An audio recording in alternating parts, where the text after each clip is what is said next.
mates. I will say this about investing. Everything you do learn is cumulative. What I learned at 20 is useful.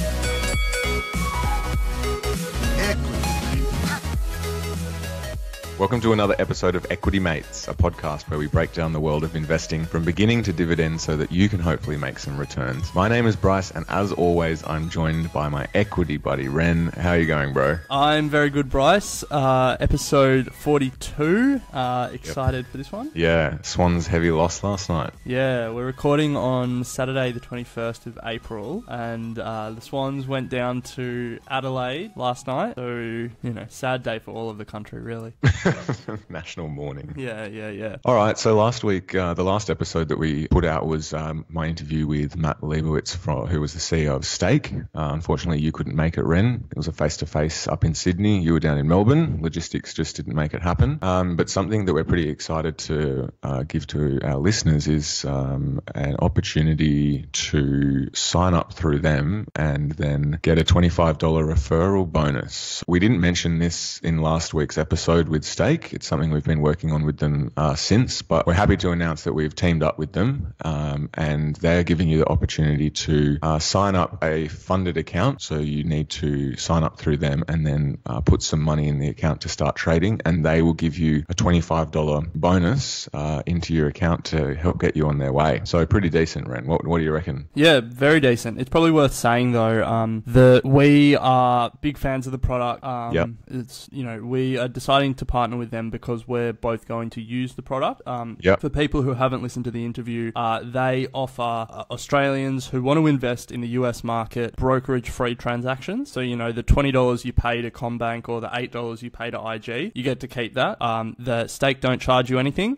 So it's a great platform for investors, and we're pretty stoked to be able to offer on top of that free brokerage $25 towards your first investment. Yeah, it's an absolute no-brainer. The sign-up process is incredibly easy, and the user interface of the whole website is really enjoyable, and it's a great opportunity to get involved in the US stock market, if one of the biggest, if not the biggest, stock markets in the world, with some of the biggest companies in the world. So now's your opportunity to start investing in US stocks. The most important part, we need to tell them how to get there. Yes, so we go to equitymates.com/stake, STAKE, not the meat. And then there's a link on there that will take you through to their site, and you can just follow the sign-up instructions. So that's equitymates.com/stake for brokerage-free trading in the US and $25 top-up, which I worked out to be at the moment about 1.6% of an Amazon share. Yeah.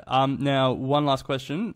Is there a minimum that they have to top up their account before they get the $25? There is no minimum from my understanding. You just have to fund the account, but I know that there's a minimum transaction that you can do of $50, so you can't buy anything for less than $50. That's something else worth mentioning, that one of the really good features of Stake is that you don't have to buy entire shares. If you want to buy Amazon, but you don't want to spend $1,500 doing so, you can buy a partial share. So you could spend $100 on an Amazon share if you would like and own part of an Amazon share and still get access. So that $25 really does go a long way to helping you buy partial shares. So fund it, get your $25, and then you're on your way. So for this episode, we thought we would do something a little bit different, just because a lot's been going on. We've been churning out the episodes. There's a lot of loose ends, a lot of things that we've spoken about that, have developed further since then. So we thought it was time for a catch up. Yeah, Ren, let's catch up. I haven't seen you for a while. Yeah, this is like Hamish and Andy's jazz chat, if anyone remembers that.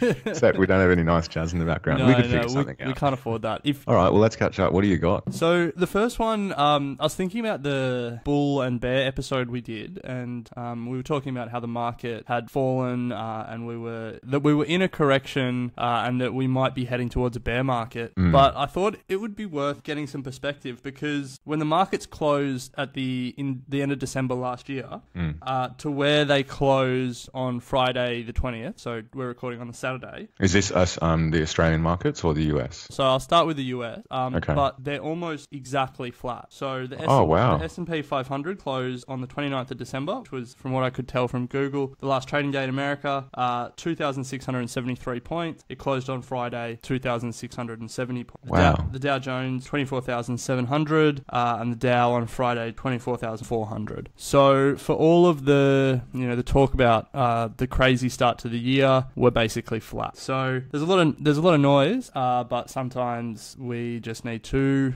relax, calm down, and get out of the day-to-day hustle. The Australian market has trended down a little bit, so flat in the US, a little bit down in Australia. So we're down even after. So we had our correction, came back up a bit, but then we've sort of slumped a bit further. Or you're saying we're down based on the close in December? Close in December, yeah. Right. And it's interesting. Does that still mean that we're at record highs, though? No, because the record highs were in like early Feb, late Jan. Okay. And before the correction. Right. Yeah. Because we did recover after the correction. Yeah, but then it fell again. So and then it lost again. Yeah. Interesting. Now it's, So what does that mean for you, I reckon? What has it changed your view on anything? Not really at this stage. I think just, still try and find companies that I think are cheap or that I think will grow a lot into the future. And when I don't have that, putting some cash away and putting some money in the index, just business as usual. Yeah, I've been thinking about the index thing lately because, as I've said a number of times, I've got some cash sitting in the sidelines waiting for something to happen. And I keep thinking to myself, man, it's probably a good idea just to have it sitting in an index for the moment, at least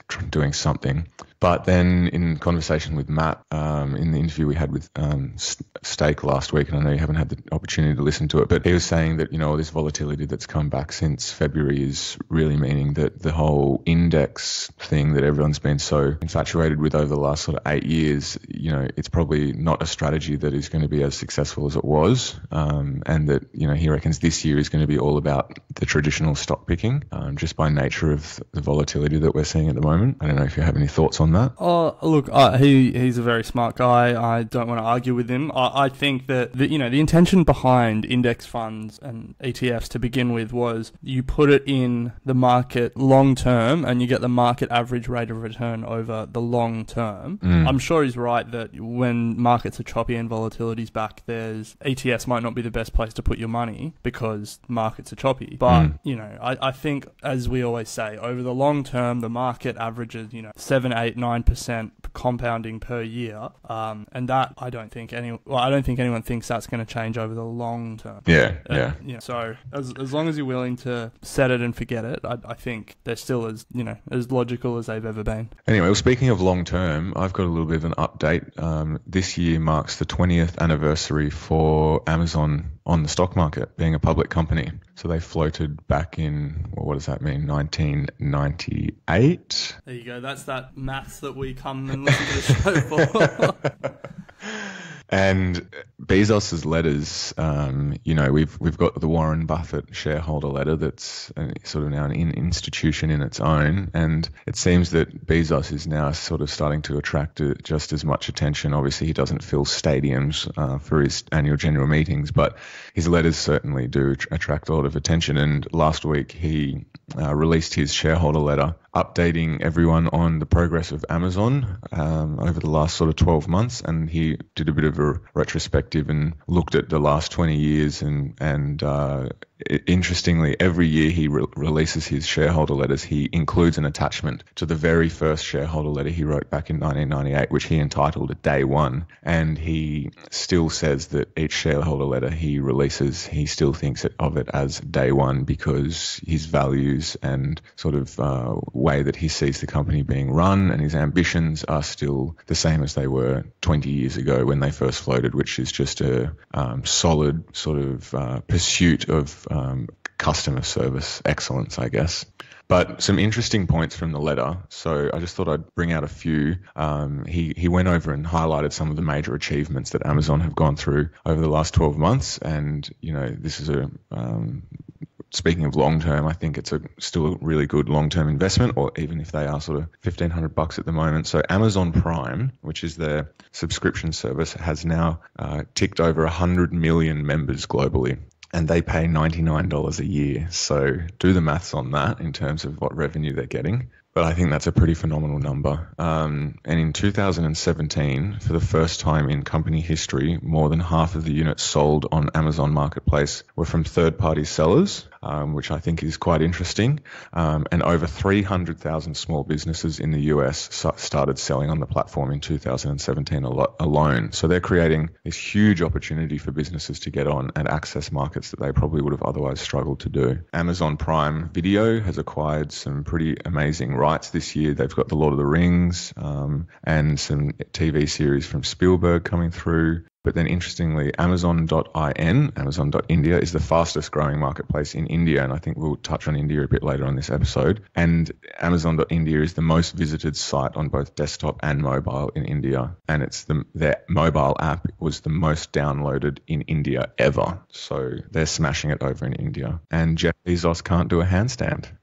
What? There you go. Well, neither can I. So maybe I'm the next Bezos. So some pretty amazing figures there. And I think it's just highlighted that, they're ticking away. They've got so many things. They've got Amazon Web Services.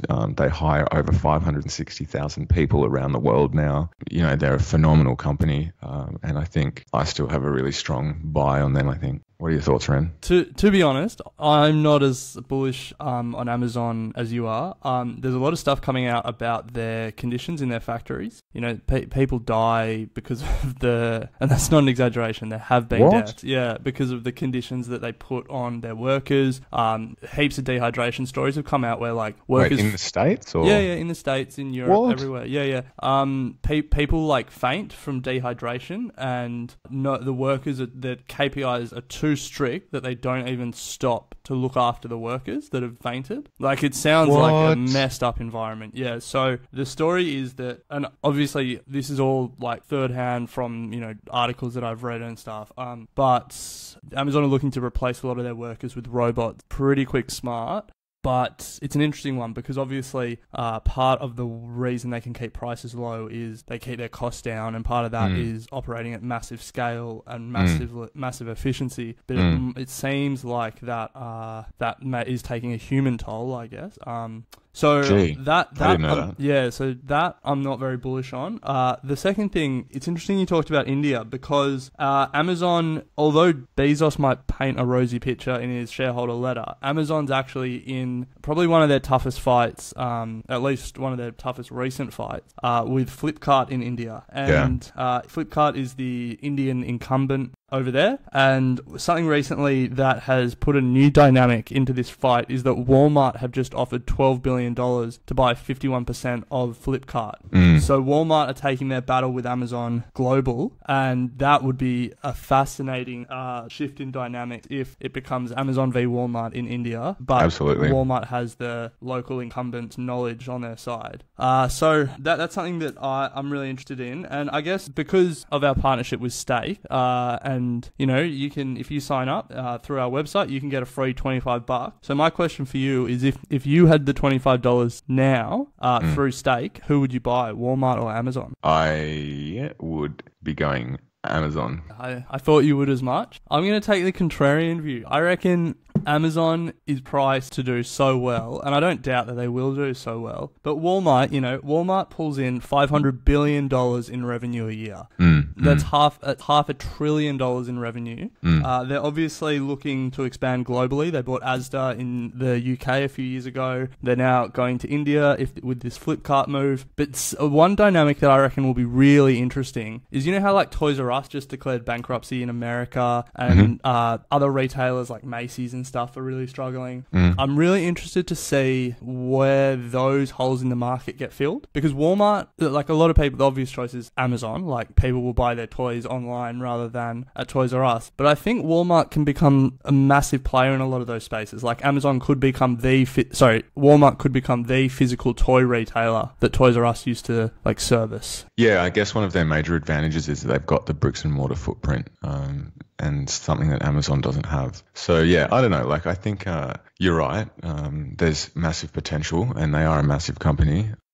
But from what I've been reading, the deal with Flipkart isn't clear cut. Like eBay has a 5% stake in Flipkart, and they have they did have an agreement, a commercial agreement. So Walmart are going to have to work through that, and there's a few other stakeholders in Flipkart that are going to provide sort of some legal hurdles for Walmart to come in. So it's not, yes, they've sort of put the deal on the table, but whether or not it actually goes through is another question, because it sort of seems like there's a few hurdles in the way. The biggest one is Amazon has also announced that they want to, or there's rumors that Amazon wants to buy Flipkart as well. So maybe Amazon will just buy Walmart. I don't think maybe if that was the case, then you'd definitely want to own either shares, I guess. Yeah. So yeah, look, that's an interesting one. Well, we might do a catch up part 2 for our next episode where we will talk about what you want to talk about. I've got some loose ends I want to tie up, and we might talk about some books and stuff that we've read recently if we have time. Yeah, nice. Let's do it. If we don't spend 12 minutes talking about Amazon again. So good. All right, Ren. Well, sounds good. Let's do it. Yeah, and if you haven't already, while you're listening to our episode, make sure you sign up to Stake, equitymates.com/stake. Equity Mates and the people appearing in this program may have positions in the companies mentioned. This is general advice only. Please speak to a financial professional to understand how it may pertain to your individual situation.